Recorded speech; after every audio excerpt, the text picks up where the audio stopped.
Now, Eddie as a mascot, as a concept, as an imagery, would really pretty much attract any 12, 13, 14, 15-year-old, most probably male, looking into getting into an alternative type of music other than pop, looking for something with a little bit more edge, a little heavier. And back then, if you remember, there wasn't any internet. And so when you walk into a music store, outside of when I was in university, there was a store called HMV, which was a really popular record store at the time. No longer exists now. Probably maybe one or two stores in England because that's where it started. But they allowed you to listen to CDs back then. So you would go and there would be like a rack of maybe 6 to 8 CDs, and you could put on the headphones and pretty much listen to every song one by one. But that was, Iron Maiden was already big then. But think about it. When Iron Maiden first came out, the only way you would listen to Iron Maiden is either they weren't even playing on radio, so word of mouth, or you walk into a record store looking for something to listen to or to buy, and you see this freaking amazing mascot, this freak staring at you in the album, and you were immediately drawn to it. Especially if you're looking for something a little bit more alternative, a little heavier. James Hetfield from Metallica has a story where pretty much his introduction to Iron Maiden, he picked up the record not knowing how the music was or nothing to do with the music. It was all about the artwork on that vinyl record, and he took home and it blew him away. And I'm sure that's how a lot of Iron Maiden gained their early fans back when they started. They released their self-debut item in 1980, and I'm taking a look right now. Every single album after that features Eddie, the mascot, even up to the latest one, Senjutsu, in 2021. So from 1980 to 2021, Eddie features on every single cover. So they obviously stayed really loyal to Eddie. And because of that, every time they release an album, I'm sure it attracted a bunch of new fans, a bunch of young boys, young girls wanting something a little bit more edgier. And I'm telling you, it works to this day. Heck, I'm like 50 and I'm even like attracted to the album covers and just really cool imagery, with that kind of like, how would you describe Eddie? It's as if it's like a human, but you ripped off all the skin and you just saw the muscle. Pretty much, that's how I describe it. He's not really a skeleton. Eddie always just looks so cool, just pure evil, and just so mesmerizing and attention grabbing. And if you take a look at all their album covers, it's very colorful, very, very dramatic, and just unbelievable. So yeah, I can definitely see how any kid would be attracted to this type of album cover for sure. And obviously it gives indications it's not pop music, obviously. So if you're into a stage where you want to get a little heavy, this is it. This is the perfect band for you. Every album cover just looks like a piece of art that you can just hang on your wall. That's how beautiful it is and colorful it is, and marking. Such great marketing on the band's part. Even the font, like the Iron Maiden font, is amazing and is different. And it's like, it's just perfect. I'm telling you, whoever takes care of marketing and band imagery and branding about this band right from the get-go, they absolutely know what they're doing. They make no mistake and make no qualms about who they are and the fact that you're going to be, when you turn this on, you're going to be listening to heavy music. Fans obviously do not get disappointed. Now, roping in someone by the album cover is one thing, but then when you put the record on, I mean, it's over. Forget it. That first note you hear absolutely blows you away. As long as you're open to heavy melodic music, an amazing singer that has an amazing vocal range, crazy guitars, talented soloing, melodic soloing and singing, I'm telling you, there's no one that does it better than Iron Maiden.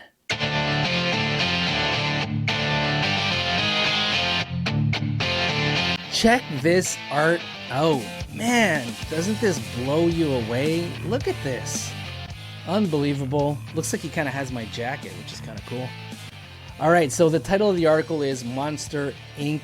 Iron Maiden wouldn't be Iron Maiden without Eddie. This is the history of metal's greatest mascot. Words, Paul Traverse.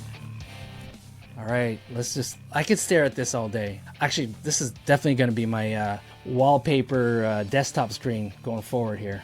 All right, he's been a knife-wielding killer and a flag-waving soldier, a cyborg bounty hunter, and a Japanese samurai.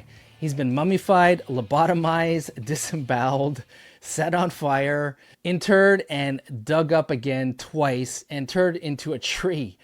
He's fought the devil, murdered a prime minister, and attempted to kill members of Iron Maiden on stage on numerous occasions. Yes, a little parenthesis here. If you had a chance to see Iron Maiden live, I strongly encourage you to go see them. They are amazing. Still to this day, 50 years on.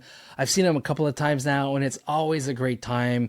It's more like almost kind of like a musical, operatic show going on with, of course, Eddie coming out a couple of times during the show, and especially at the end. There's always something going on. He's always destroying something or whatever.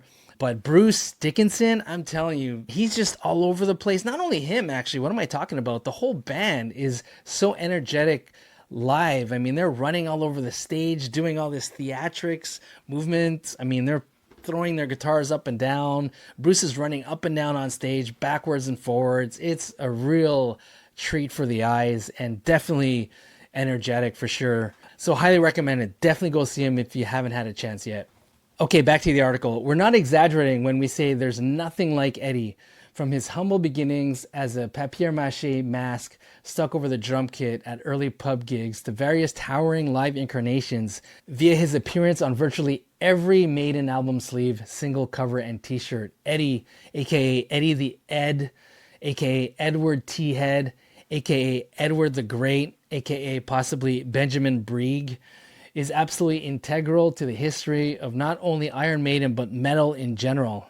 Damn right. This is the story of Eddie by the people who know him best. Okay, so Steve Harris, the bass player, Iron Maiden leader and bass player, his quote, "We used to have a singer, in parentheses, Dennis Wilcock, who was really into Kiss and used to pull a sword through his mouth with blood capsules and all this business. When he left, we thought, it's good for people to come up and see that sort of thing, but we didn't want it to be within the band itself." Dave Lights Beasley, the lighting technician, says, in a song Iron Maiden, the lyric goes, "See the blood begin to flow." So on the backdrop that we used for the pub gigs, with the help of a friend from art college, I rigged up a mask that was made from a mold of my own face, which she coughed up blood in time to see those lyrics.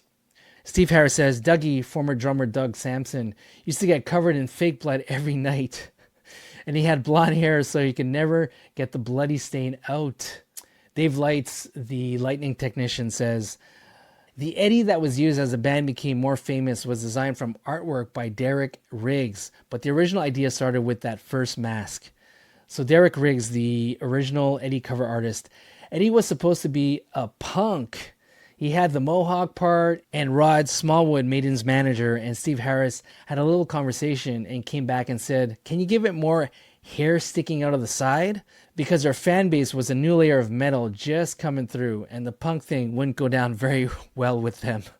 Steve Harris says, when Derek Riggs came along with that artwork, we were like, wow, that's where we want to take Eddie. The illustrated Eddie's first appearance was on Maiden's debut single 1980's Running Free, but his face was shadowed as the band didn't want to ruin the big reveal of their eponymous debut album.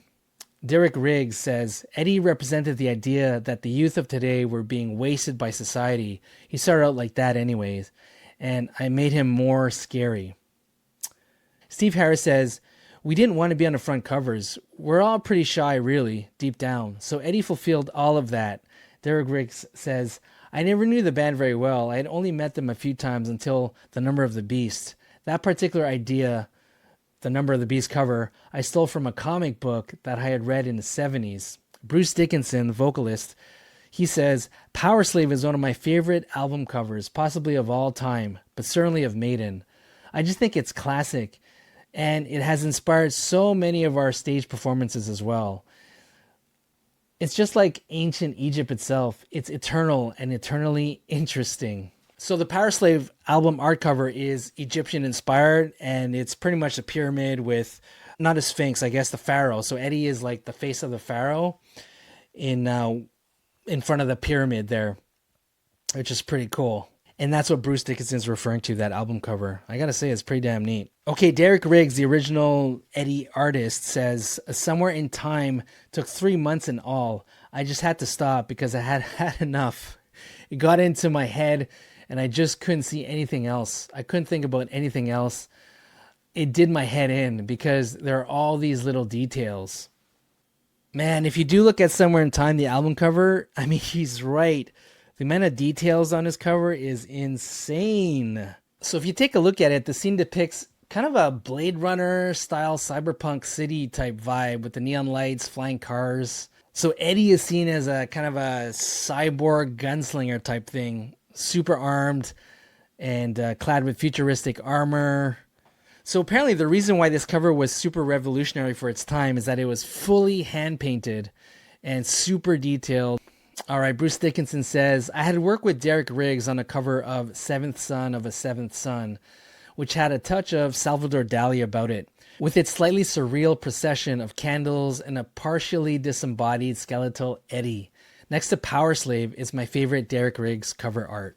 Yeah, so if you take a look at this album, Seventh Son of the Seventh Son, released in 1988, it's again painted by the legendary Derek Riggs. And it's a completely different vibe than Somewhere in Time. It's kind of more of a dreamlike, icy fantasy world that perfectly describes or matches, I should say, the album's mystical themes. Pretty neat. Definitely a much more minimalistic approach than the previous album, which obviously was done on purpose. All right, I looked up the symbolism in ChatGPT, and it says here, the baby of fire represents new life and mystical power, referencing the folklore of the seventh son of a seventh son, a child said to possess magical or prophetic abilities. And behind Eddie, the sun is split in two, symbolizing the eternal struggle between light and darkness, or good and evil. The water below mirrors the sky, blurring the line between reality and reflection, echoing the album's themes of perception, madness, and supernatural. Okay, back to the article. As well as the album's artwork, Eddie became a staple of the band's live show, appearing in various formats ranging from painted backdrops to gigantic mechanical versions and lumbering walk-on roles. Rod Smallwood, their manager, says, at first it was just me with an Eddie mask on. I'd just go bounding around the stage like a lunatic during the intro to get the audience worked up, and the place would go mad. Bruce Dickinson says, I remember when the Number of the Beast walk-on Eddie was unveiled. They had a roller shutter door, and it came up, and there it was, standing there like in 1939 horror film Son of Frankenstein. We were like, holy fuck, what the fuck is that? That was the closest we've ever got to that feeling that fans get when that thing first walks on stage. Pretty funny. Steve Harris says, I've always liked that Somewhere in Time walk-on. That one had so much detail on it. The Trooper one is really good as well. Adrian Smith, the guitar player, says, I had mixed feelings about Eddie over the years. I thought, is this overshadowing the band? Is it a big puppet? Is it a bit questionable? We've had a few really dodgy Eddies over the years where I thought, oh my God. Iron Maiden and Derek Riggs parted company on less than amicable terms after the 1990s No Prayer for the Dying album. Wow, really? After all that? The baton was picked up by a series of artists, including Melvin Grant, Hugh Syme, Timothy Bradstreet, and Mark Wilkinson, each of whom put a different spin on Eddie. So Melvin, one of the artists, my approach to Fear of the Dark was to see how sinister I could make Eddie. We've had all the physical violence and the blood and sharp things. Now let's instill something more psychological. I went off and produced a few pencil drawings, of which the tree Eddie was one. I had wanted to redesign the look of Eddie quite extensively, but Maiden's manager, Sanctuary, said to keep it close to the original. I love that Tree Eddie from Fear of the Dark. That's actually the album that actually got me into Iron Maiden. And guess what? It's the album cover that really roped me in. And then I heard Fear of the Dark and it was over. I think he did a great job with that album. I mean, it's definitely a much more darker and eerie, almost like gothic looking album versus all the previous more colorful ones. It's pretty much a nightmare on an album cover, which Melvin captured it perfectly. Bruce Dickinson says, the Dance of Death cover was also controversial, a partially finished work in progress, but Steve loved it and was not to be shifted. Personally, I still find it embarrassing. The artist was so mortified that he withdrew his name from the album credits. I didn't blame him. I gotta say, I'm with Bruce on this. It's like a CGI digital art type of thing, but yeah, to Bruce's point, it does look unfinished. Like there's a lot of missing details. It looks like just kind of this rough draft of a CGI movie or a digital kind of scene in a digital movie. It's weird, very weird. Definitely my least favorite album cover for sure. Mark Wilkinson, the artist of this album, says, I always say that the artists that came after Derek Riggs are caretakers of his brilliant creation. If you don't respect that, then you are fooling yourself. However, there's not much point in simply recreating the same thing over and over again or attempting a pastiche in the same style as Derek, which would be disrespectful. Yeah, I tend to agree with that. I mean, you got to change it up at some points. I mean, think about it, over 45 years. Okay, back to the article. More than 45 years after he made his first appearance above the drum kit, Eddie remains one of the most recognizable and iconic images in music. Corey Taylor from Slipknot. There wasn't a dude that I hung out with that wasn't trying to draw Eddie on their school books. So true. Lars Ulrich from Metallica. It wasn't just the music. You had the best packaging, the coolest t-shirts, everything. It was a big inspiration for us in Metallica. Bruce Dickinson. We have Eddie, so we don't have to be the rock star. We don't have to go and take some overdose and be found lying outside some Paris nightclub and go into rehab and all these things. Dickie Bell, the production manager, says, the kids fucking love Eddie more than they love the band. And you can see why. It's because he's one of them. In their minds, he's like the Iron Maiden fan from hell. All right, to finish off the article, the legendary Bruce Dickinson says, Eddie is Iron Maiden's mascot, monster, alter ego. Call it what you will. Part supernatural, part primal, part aggressive, adolescent. Eddie is a super anti-hero with no backstory. Eddie doesn't give a fuck. He just is. Yeah, Eddie, Eddie. All right, well, let's hope Iron Maiden hangs out for another 45 years and Eddie remains on their covers for sure. Every time Iron Maiden comes out with an album, I'm super excited to see what they've done to Eddie on the cover, and I'm sure many of you feel the same way. All right, rock on, Eddie. One louder. Thanks for listening. Check out itsOneLouder.com to support the show. Rock on.